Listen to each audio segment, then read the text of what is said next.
Ako po si Dr. Benigno Manlapas, isang doktor na maraming taon nang nangangalaga sa mga senior citizen dito sa Pilipinas. Sandali lang po, kaibigan.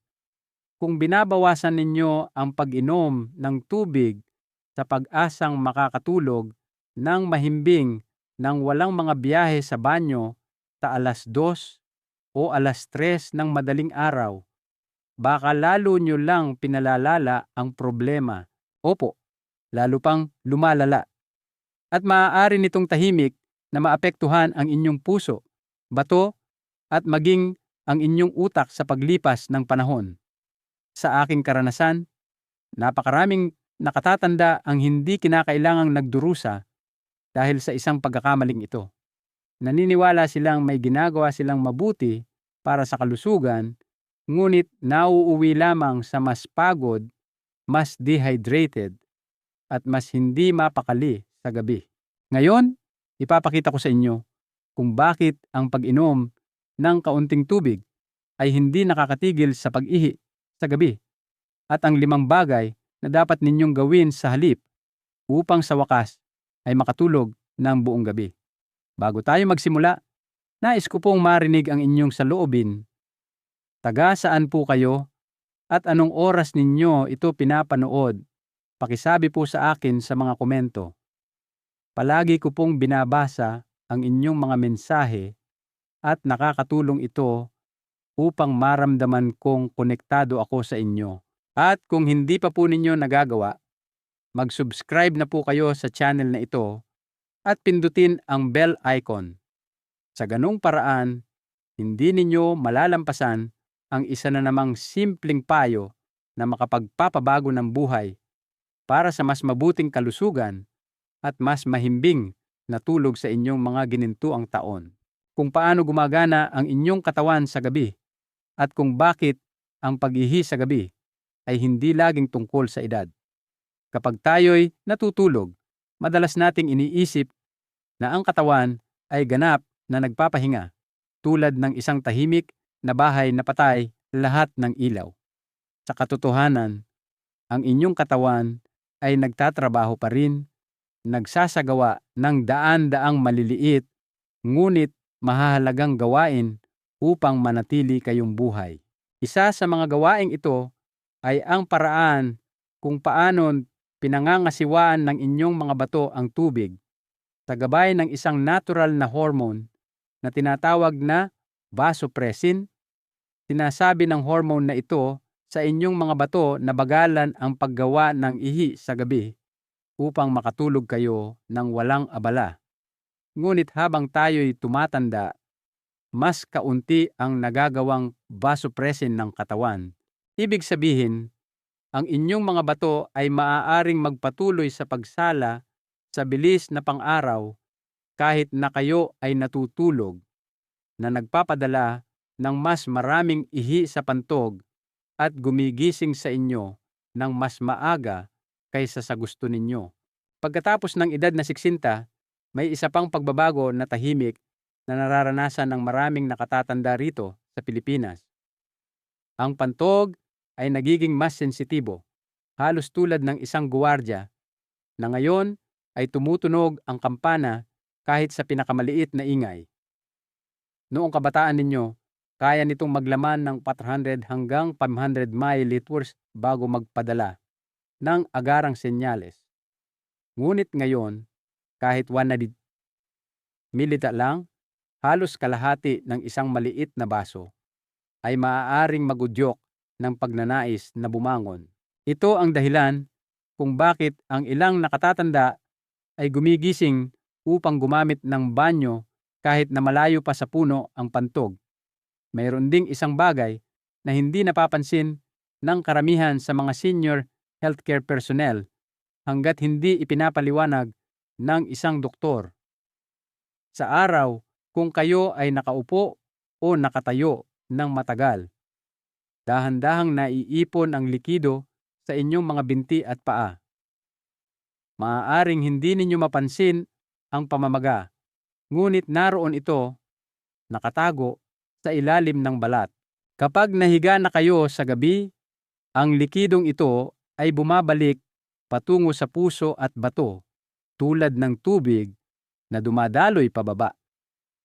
Nakikita ng mga bato ang sobrang likidong ito at sinisimulan itong salain para maging ihi na pumupuno sa pantog habang sinusubukan ninyong matulog. Ngayon, isipin kung ano ang mangyayari kung napakakaunti ng iniinom ninyong tubig sa araw. Ang inyong katawan ay nagiging bahagyang dehydrated. Lumalapot ang inyong dugo at ang inyong mga bato ay nagtatrabaho ng mas mabigat upang mapanatili ang balanse. Kakatwa. Kapag kayo'y nahiga na, sinusubukan ng katawan na itama ang kawalan ng balansing ito kung minsan ay gumagawa ng mas maraming ihi kaysa sa inaasahan. Ito ang dahilan kung bakit ang pag-inom ng kaunting tubig ay hindi ang tunay na solusyon. Sa katunayan, maaari nitong palalain ang problema. At heto ang isang mahalagang bagay na nais kong tandaan ninyo. Madaling isisi ang lahat ng ito sa edad na maniwala na ganito na talaga ang buhay pagkatapos ng 65. Ngunit sa aking mga taon ng pagsasanay, nakita ko na mas mahalaga ang mga gawi kaysa sa numero sa inyong birthday cake. Ang tiempo ng inyong pag-inom, ang inyong hapunan, kung gaano katagal kayong nakaupo ng hindi gumagalaw, kahit na ang paraan ng inyong pagtulog, lahat ng ito ay nakaka-impluwensya kung gigising kayo ng 1 beses o 3 beses sa gabi. Isipin si Mang Anselmo mula sa Cebu na dating umiiwas sa tubig pagkatapos ng 6:00 ng gabi, sigurado na makakatulong ito. Ngunit gumigising pa rin siya ng 2 beses bawat gabi. Nang matutunan niyang inumin ang karamihan sa kanyang tubig bago mag-4:00 ng hapon, maglakad-lakad sa gabi upang maalis ang likido sa kanyang mga binti at panatilihing malamig ang kanyang silid sa gabi. Ang pagbabago ay kapansin-pansin. Sa loob ng 2 linggo, madalas na siyang nakakatulog ng 6 na oras ng diretso. Kaya, kaibigan, malinaw ang mensahe. Ang pag-ihi sa gabi ay hindi laging tungkol sa edad o mahinang pantog. Ito ay tungkol sa pag-unawa kung paano gumagana ang inyong katawan sa gabi at pagbibigay dito ng tamang suporta. Maaari pa rin ninyong gabayan ang inyong katawan sa isang mas kalmadong ritmo. At kapag ginawa ninyo ito, matutuklasan ninyo na ang isang mapayapang gabi ay hindi lamang isang alaala. Ito ay isang bagay na maaari ninyong muling tamasahin. 5 tahimik na gawi na lihim na nagpapalala sa pag-ihi sa gabi. Una, pag-inom ng tubig, gatas, tsaa o sopas. Ating gabi na sa buong Pilipinas, maraming nakatatanda ang nasisiyahan sa isang mainit na inumin bago matulog. Maaaring ito ay isang maliit na baso ng gatas o isang nakapapawing pagod na tasa ng salabat habang nakikipag-usap sa pamilya. Minsan ito ay isang magaan na mangkok ng sopas habang nanonood ng balita sa gabi. Ito ay parang isang nakagiginhawang ritual, isang bagay na tumutulong sa katawan na mag-relax. Ngunit kahit na maliit na halaga ng likido sa gabi ay tahimik na nagdaragdag sa trabaho ng inyong pantog. Ang mga bato ay hindi tumitigil sa paggana habang kayo ay natutulog. Patuloy nilang sinasala ang anumang iniinom ninyo.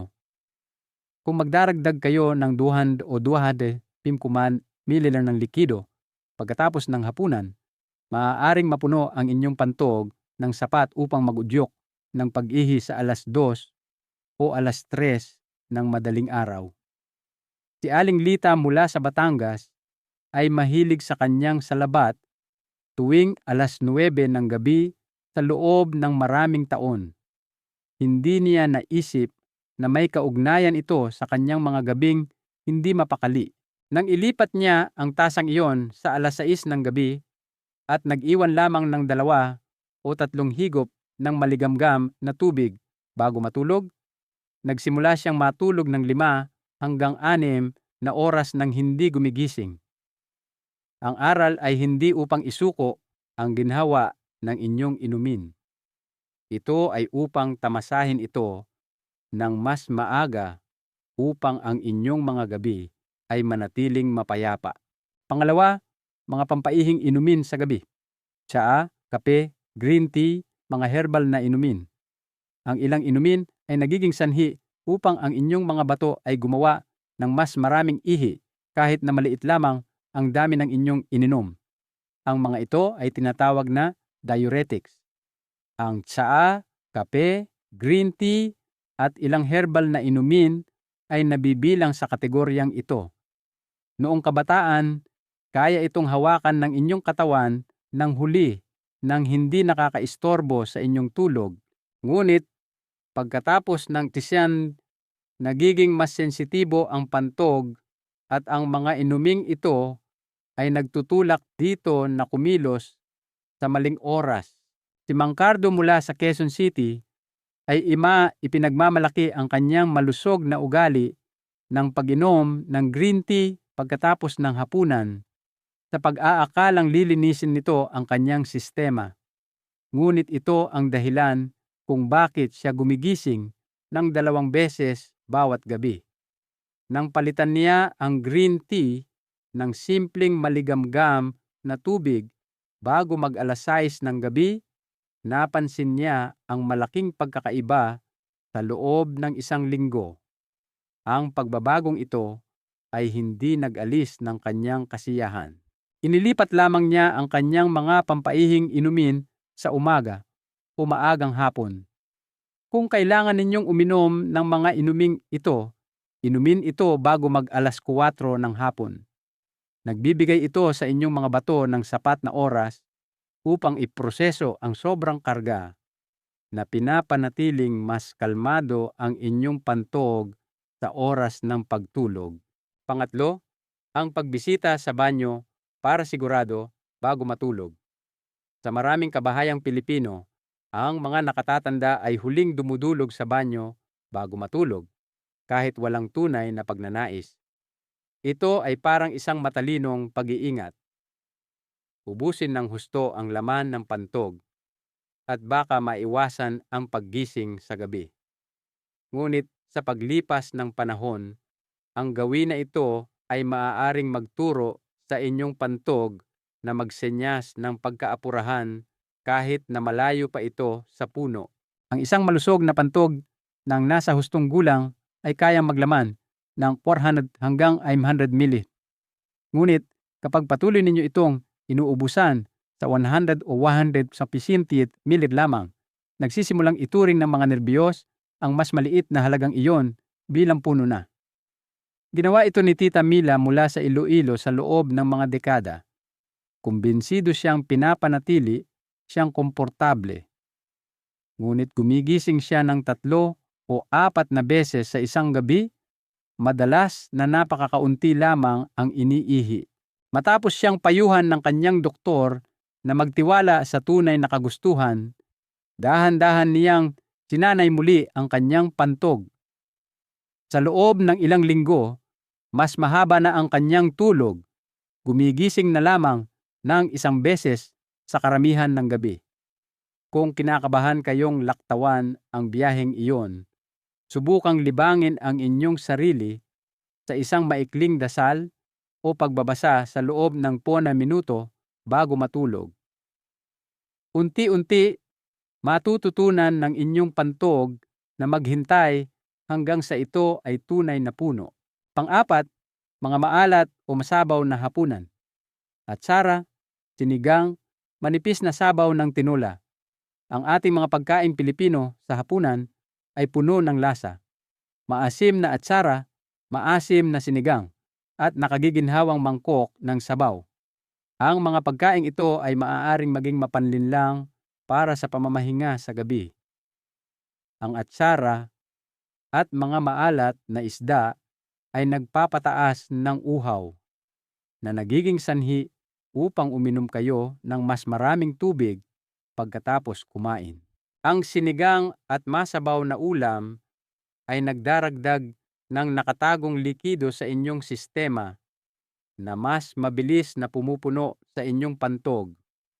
Ito ang dahilan kung bakit ang isang tila magaan na hapunan ay maaari pa ring makaistorbo sa inyong gabi. Si Mang Ramon mula sa Pampanga ay mahilig sa kanyang sinigang at bagoong tuwing gabi. Sinasabing nakakatulong ito sa kanyang pagtulog, ngunit ito rin ang gumigising sa kanya ng 2 beses, minsan 3 beses. Sa payo ng kanyang doktor, inilipat niya ang kanyang bagoong at sinigang sa tanghalian at pinili ang mga nilagang gulay at mas malapot na ulam para sa hapunan. Sa loob ng ilang araw, napansin niya ang mas kaunting paglobo ng tiyan at mas mahabang tulog. Hindi ito nangangahulugan na kailangan ninyong isuko ang mga paboritong ito. Masiyahan sa mga ito ng mas maaga sa araw upang magkaroon ng oras ang inyong katawan na iproseso ang parehong alat at tubig bago matulog. 5, maiinit na silid at makakapal na damit pantulog. Sa maraming tahanang Pilipino, ang init ay iniuugnay sa kaligtasan. Ang mga nakatatanda ay madalas na natutulog sa makakapal na damit pantulog o nagbabalot ng sarili sa mabibigat na kumot kahit na sa mainit na panahon. Ngunit ang sobrang init sa gabi ay nag-uudyok sa inyong katawan na magpalamig sa pamamagitan ng pagpapawis. Binabago ng pagpapawis ang balanse ng likido at tumutugon ang mga bato sa pamamagitan ng paggawa ng mas maraming ihi. Ito ay maaaring makagambala sa inyong pagtulog tulad ng pag-inom ng sobrang tubig. Si Aling Remy mula sa Baguio ay madalas na isinasara ang kanyang mga bintana at nagsusuot ng maraming patong na damit sa pagtulog sa takot na magkasipon. Gumigising siya ng 4 o 5 beses bawat gabi. Nang lumipat siya sa preskong damit na koton at pinayagan ang kaunting hangin sa gabi na pumasok sa kanyang silid, nalaman niyang bumuti ang kanyang pagtulog. Mayroon pa rin siyang magaan na kumot sa malapit para sa ginhawa. Ngunit hindi na siya sobrang naiinitan. Layunin ang isang silid na komportabling malamig, mga 18 hanggang 22 deciliters, at magsuot ng mga tela na nagpapahintulot sa inyong balat na huminga. Ang maliit na pagbabagong ito ay maaaring magbigay ginhawa sa inyong katawan at sa inyong pantog sa buong gabi. Sa pamamagitan ng pag-unawa sa 5 tahimik na gawin na ito at dahan-dahang pag-aayos sa mga ito, maibibigay ninyo sa inyong katawan ang pinakamagandang pagkakataon para sa walang patid na pamamahinga. Ang bawat pagbabago ay maliit at madaling subukan. At sama-sama, lumilikha sila ng pagbabago sa inyong mga gabi mula sa hindi mapakali tungo sa kalmado na tumutulong sa inyong gumising na may mas maraming enerhiya at kalinawan tuwing umaga. 5 bagay na dapat gawin sa halip na basta na lang bawasan ang pag-inom ng tubig.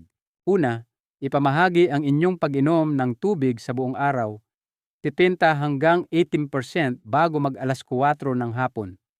Maraming nakatatanda ang naniniwala na ang tanging paraan upang maiwasan ang paggising sa gabi para umihi ay ang bawasan ng tuluyan ang pag-inom ng tubig.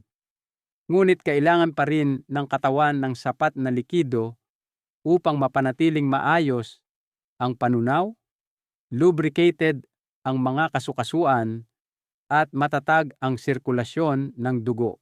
Ang tunay na sikreto ay hindi sa pag-inom ng kaunti, kundi sa pag-inom ng mas maaga. Layunin na inumin ang humigit kumulang 70 hanggang 80% ng inyong pang-araw-araw na tubig bago mag-alas 4 ng hapon. Nagbibigay ito sa inyong mga bato ng sapat na oras upang iproseso ang mga likido at balansehin ito ng maayos bago matulog. Isipin ninyo na nagdidilig kayo ng isang maliit na hardin. Kung didiligan ninyo ito sa umaga at hapon, mananatiling mamasamasa ang lupa sa buong araw. Ngunit kung ibubuhos ninyo ang karamihan sa tubig sa paglubog ng araw, mananatiling sobrang basa ang lupa sa gabi. Si Aling Josie mula sa Laguna ay dating umiinom lamang ng ilang higop sa umaga at inilalaan ang kanyang mga baso ng tubig para sa gabi. Nang baligtarin niya ang gawin na ito at uminom ng tuloy-tuloy mula almusal hanggang kalagitnaan ng hapon, napansin niyang bumuti ang kanyang pagtulog. Maaari kayong gumamit ng maliliit na baso, isa sa almusal, isa sa kalagitnaan ng umaga, dalawa sa tanghalian, isa sa kalagitnaan ng hapon upang natural na maikalat ang pag-inom. Pagkatapos ng alas 4 ng hapon, dahan-dahan na lang at humigop lamang kapag nauuhaw. Sa ganitong paraan, mananatiling hydrated ang inyong katawan at mas kalmado ang inyong mga gabi. Pangalawa, bawasan ang mga pampaihing inumin. Pagkatapos ng alas 4 ng hapon, palitan ng salabat o maligamgam na tubig. Ang ilang inumin ay nagsisilbing banayad na tulak sa inyong mga bato na nagiging sanhi upang gumawa sila ng mas maraming ihi kahit na kaunti lamang ang inyong ininom. Ang kape, tsaa, green tea, at ilang herbal na inumin ay nabibilang sa grupong ito. Sila ay mga diuretics at ang kanilang epekto ay maaaring tumagal ng ilang oras. Kung iinumin ninyo ito pagkatapos ng alas 4 ng hapon, ang sobrang ihi na kanilang nililikha ay maaaring mapuno ang inyong pantog sa gabi. Ang paglipat ng mga inuming ito sa mas maagang bahagi ng araw ay nagbibigay daan upang matapos ang epekto nito bago kayo mahiga. Para sa gabi, pumili ng maligamgam, nakapapawing pagod na mga opsyon na nagbibigay ginhawa nang hindi labis na pinasisigla ang inyong pantog. Ang umaitim ang isang maliit na baso ng salabat na ininom bandang alas 6 ng gabi ay nag-aalok ng init at banayad na mga benepisyong anti-inflammatory. Ang simpleng maligamgam na tubig ay maaari ring mag-relax ng katawan nang hindi gaanong nagdaragdag sa karga ng pantog. Si Mang Tonyo mula sa Davao ay mahilig sa kanyang alas 8 ng gabing kape sa pag-aakalang nakakatulong ito sa kanyang pagtulog, ngunit ito ang gumigising sa kanya ng 2 beses bago mag-umaga. Nang ipinalit niya ito sa salabat ng mas maaga sa gabi, naging mas mahimbing ang kanyang tulog sa loob ng 1 linggo. Tandaan, hindi ito tungkol sa pagkakait sa inyong sarili ng lasa. Ito ay tungkol sa pag-timing ng inyong mga paborito upang gumana ito para sa inyong katawan, hindi laban dito. Pangatlo, banayad na paggalaw sa umaga at gabi. Ilipat ang sobrang likido mula sa mga binti. Sa paglipas ng mga taon, maraming nakatatanda ang nakakapansin ng isang lihim na pagbabago. Ang likido ay tahimik na naiipon sa ibabang bahagi ng mga binti sa araw, lalo na kung nakaupo ng matagal. Maaaring hindi ninyo palaging makita ang pamamaga, ngunit naroon ito, hawak ng gravity.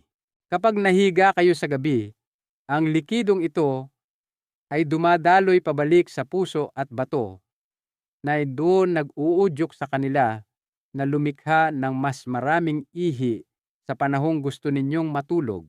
Ang banayad na paggalaw sa umaga at gabi ay maaaring maglipat ng likidong ito ng mas maaga. Hindi ninyo kailangan ng mahabang ehersisyo. Sapat na ang 2 minutong mabagal na paglalakad sa bakuran o pagtaas ng binti habang nakahawak sa likod ng isang matibay na upuan upang gisingin ang inyong sirkulasyon. Isipin ito bilang pagsasabi sa inyong katawan, harapin natin ito ngayon. hindi sa hating gabi. Sinimulan ni Aling Nena mula sa Cavite ang paglalakad ng nakayapak sa kanyang balkonahe pagkatapos ng hapunan. 12 minuto lamang ng mabagal at tuloy-tuloy na hakbang. Sa loob ng 2 linggo, ang kanyang pagbisita sa banyo ay bumaba mula 3 hanggang 1 bawat gabi. Nakakatulong din ang paglalakad sa umaga dahil nagtatakda ito ng tono para sa mas mahusay na sirkulasyon sa buong araw. Hindi lang kayo nag-eehersisyo, tinuturuan ninyo ang inyong katawan na panatilihing gumagalaw ang mga likido sa tamang oras. Pang-4, tamang posisyon sa pagtulog at paggamit ng mga unan. Kaliwang tagiliran, unan sa pagitan ng mga tuhod o sa ilalim ng mga binti. Kung paano kayo natutulog ay tahimik na nakakaimpluwensya kung paano kumikilos ang inyong pantog sa gabi. Ang pagtulog sa inyong kaliwang tagiliran na may unan sa pagitan ng inyong mga tuhod ay maaaring makabawas sa presyon sa tiyan, mapabuti ang daloy ng dugo, at payagan ang mga bato at pantog na magpahinga sa isang mas natural na posisyon. Para sa mga nakatatanda na may bahagyang pamamaga sa mga binti, ang paglalagay ng maliit na unan o nakatiklop na kumot sa ilalim ng mga binti ay maaaring makatulong na maalis ang likido ng mas maaga sa gabi. Binabawasan nito ang dami ng ihi na ginagawa ng inyong katawan sa mga oras ng pinakamahimbing na tulog. Si Mang Fred mula sa Pasig ay laging natutulog ng nakatihaya na may mataas na unan sa ilalim ng kanyang ulo. Madalas siyang gumising ng 2 beses, minsan 3 beses para umihi.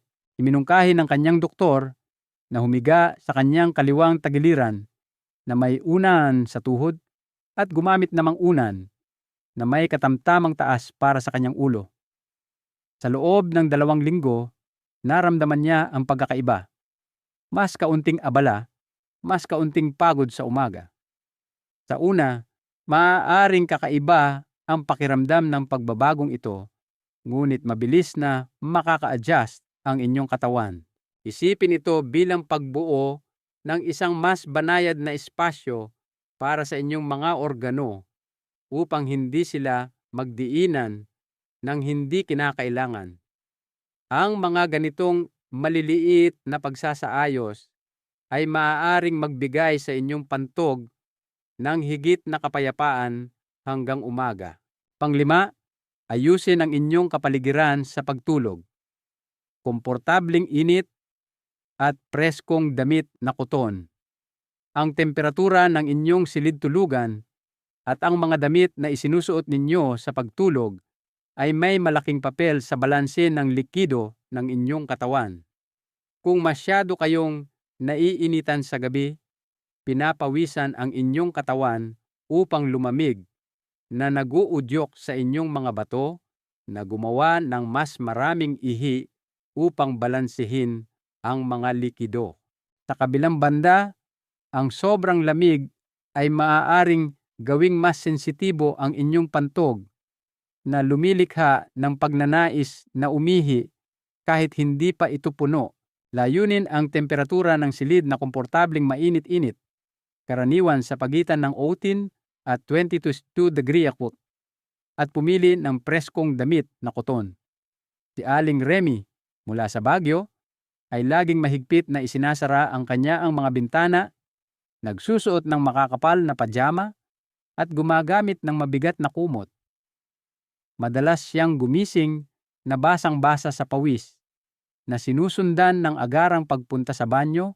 Nang lumipat siya sa magaan na damit pantulog na koton, bahagyang binuksan ang bintana para sa sariwang hangin at gumamit ng mas magaan na kumot, napansin niyang mas hindi na naantala ang kanyang pagtulog. Ang kaginhawahan ay hindi tungkol sa pagdaragdag ng mga patong. Ito ay tungkol sa pagpayag sa inyong katawan na mapanatili ang natural na ritmo nito nang walang dagdag na stress. Ang isang mas malamig mas sariwang kapaligiran ay tumutulong sa inyong pantog na manatiling kalmado sa buong gabi. Ang 5 hakbang na ito ay pinakamahusay na gumagana kapag pinagsama-sama. Maaari kayong magsimula sa isa lamang, tulad ng paglipat ng inyong pag-inom ng tubig ng mas maaga at pagkatapos ay magdagdag ng iba sa paglipas ng panahon. Bawat pagbabago ay simple, ngunit sama-sama silang lumilikha ng isang mas malakas, mas kalmadong ritmo para sa inyong katawan. Ang pag-ihi sa gabi ay hindi isang bagay na kailangan ninyong tanggapin bilang isang hindi mababagong bahagi ng pagtanda. Sa tamang tiyempo, banayad na paggalaw, mas mahusay na postura sa pagtulog, at komportableng kapaligiran, maaari ninyong mabawi ang mapayapang gabi. At kapag gumising kayo pagkatapos ng mahabang pahinga, makikita ninyo na mas maliwanag ang inyong mga umaga, mas malinaw ang inyong mga iniisip, at mas nagpapasalamat ang inyong katawan sa pangangalagang ibinigay ninyo rito. Kailan dapat magpatingin sa doktor? Minsan, kahit na pagkatapos gumawa ng maingat na pagbabago sa inyong mga gawi sa pag-inom, pagkain sa gabi, at routine sa pagtulog, hindi pa rin bumubuti ang problema ng paghihi sa gabi. Sa ibang pagkakataon, maaaring lumitaw ang mga bagong sintomas na hindi dapat baliwalain. Kung mapansin ninyo ang dugo sa inyong ihi, isang pakiramdam ng hapdi habang umiihi o pananakit sa ibabang bahagi ng tiyan na pabalik-balik, ito ay senyales na maaaring may mas seryosong nangyayari.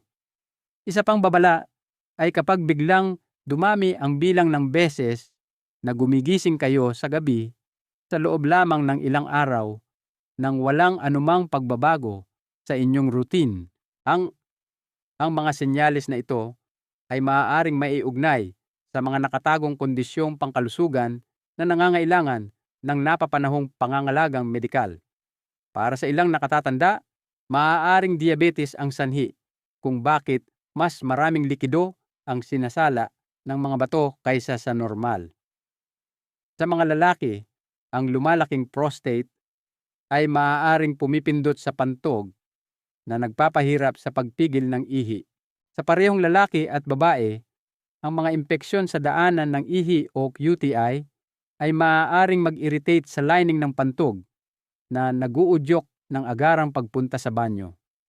Kung hindi magagamot, ang mga isyung ito ay maaaring makaapekto sa inyong pangkalahatang kalusugan, inyong pagtulog, at inyong pang-araw-araw na kumpiyansa.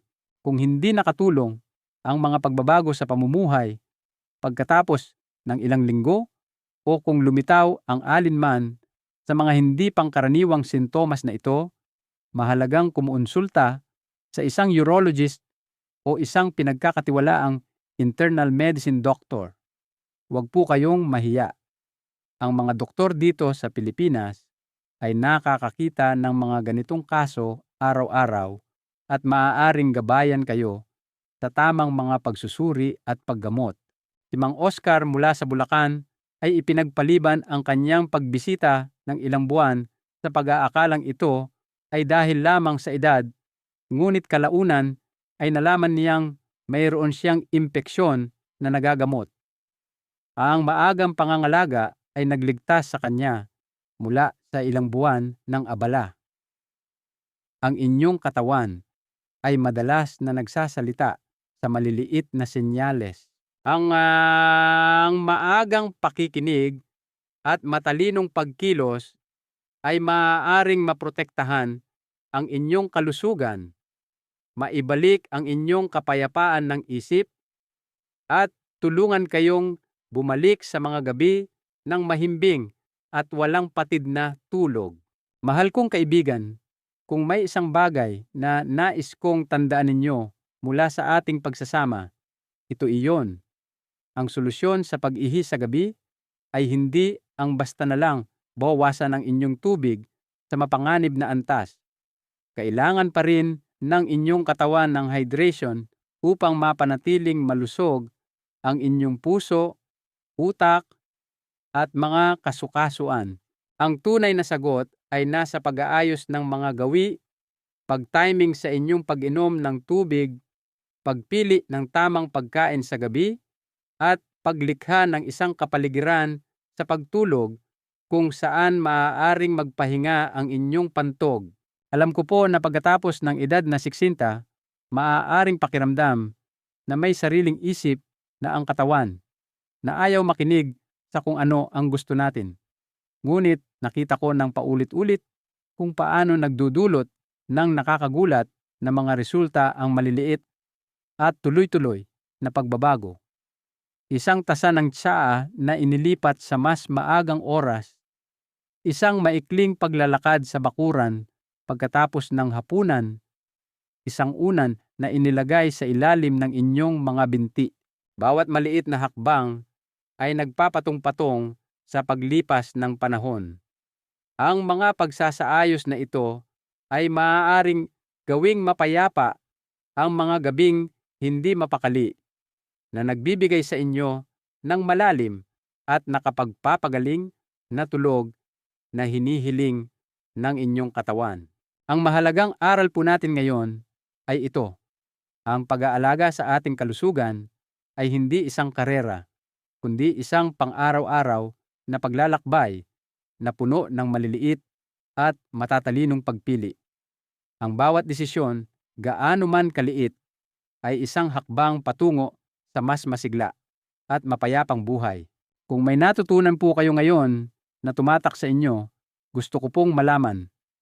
Pakitype po ang salitang pag-asa sa mga komento sa ibaba at ibahagi ang inyong sariling karanasan.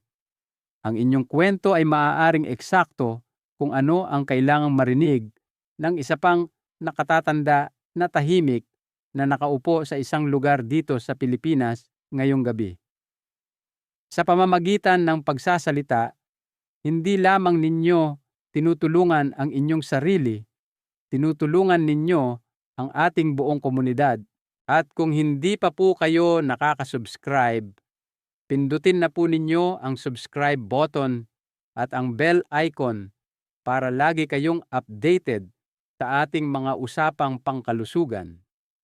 I-share din po ninyo ito sa inyong mga kaibigan at kapamilya na maaaring makinabang sa kaalamang ito.